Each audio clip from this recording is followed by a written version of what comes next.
In 2012, from late September to early October, I went on a solo trip to Nepal.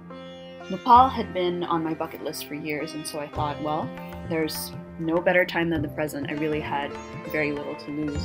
And so I booked flights, made a few itinerary plans, but not many really. And I thought, well, let's just leave the rest to the moment. I'd sourced this homestay through couchsurfing.org. Sophie, the name of my couchsurfing mama, she came really highly recommended, hundreds of references.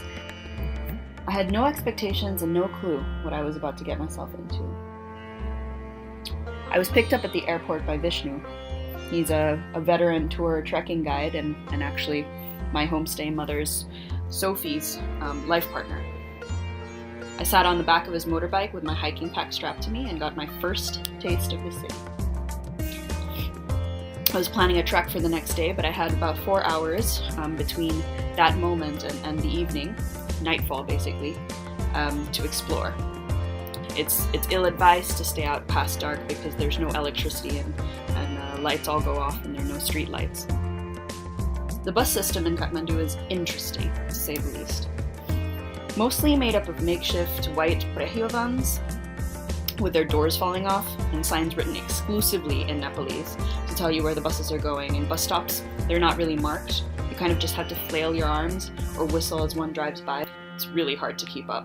As a tourist, I had no clue what I was doing. But I remembered the name of our stop, the one closest to Sophie's house, and I knew the name of where I was headed, so I knew I'd at least be able to get back and forth somehow.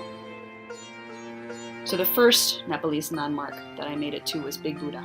It's a small temple area of worship with 3 big Buddha statues. A little walk away from that is the monkey temple.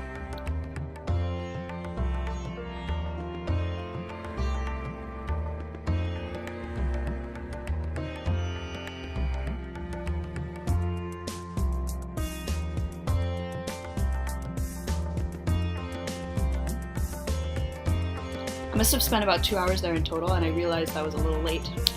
That might be an issue in terms of daylight. So I made haste to get back home, where we were celebrating another girl's birthday. She was also staying, and she was departing for India the next morning.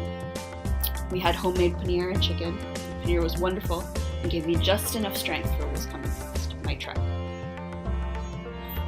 We started the day early, got on a bus that took us to our starting point, and began our journey. We were going to do a 3-day trek.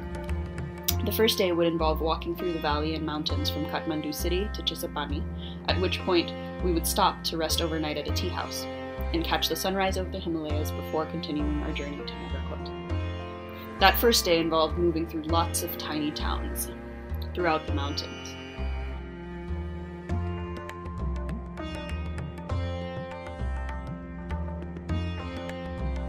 As we emerged from the trail on the final stretch, entering Chisapani, the light had just hit golden hour. In the distance, you could see the Himal.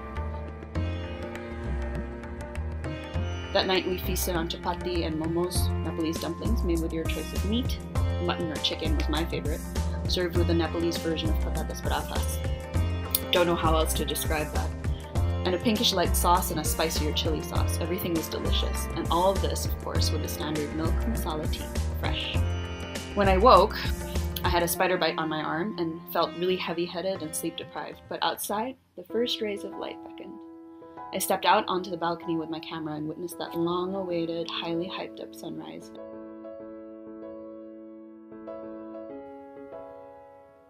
After breakfast, we headed out to start the day early. Vishnu actually warned me that this would be a more precarious trek. It would be more downhill, but we would spend a lot of the time in the jungle, and there's a lot of wildlife in the jungle, as it turns out. We made it out of the jungle into a small town some kilometers away from Nagarkot in one piece though, a relief, and we were immediately met by a breathtaking view of rice fields and paddies as we walked. Sophie and a few other girls would be joining us there and doing the last leg of the trek with us. It was going to be fun.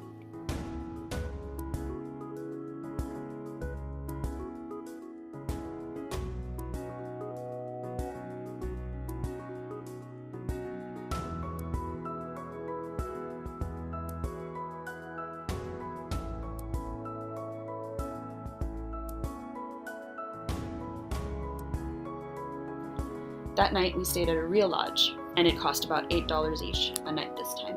We got a suite that had room for Vishnu, Sophie, Sonia, and Adele from France, and Jem from Australia, and of course myself. We touched base at the lodge bar, shared stories over local homemade millet wine, and chowed down on dal, paneer, and curries. After dinner, we were randomly invited into the lodge garden to celebrate over a bonfire with some young Nepalese men, sending their friend off to university in Melbourne. Day 3 began early again, but this time I was well rested. We took our time that day, we enjoyed Nagarkot, before we made our way back down to Kathmandu first via a trek, then via the top of a bus. We actually sat on the roof, holding on for dear life as we careened along steep and winding tree and cliff-lined roads. And then we trekked again. When it was all over, we went straight to dinner in the city, just in time to see the princess at Durbar Square.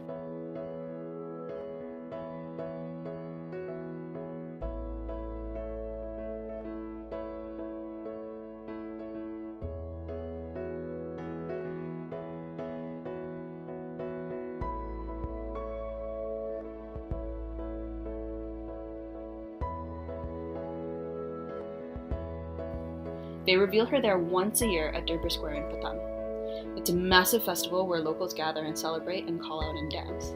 It was really an experience.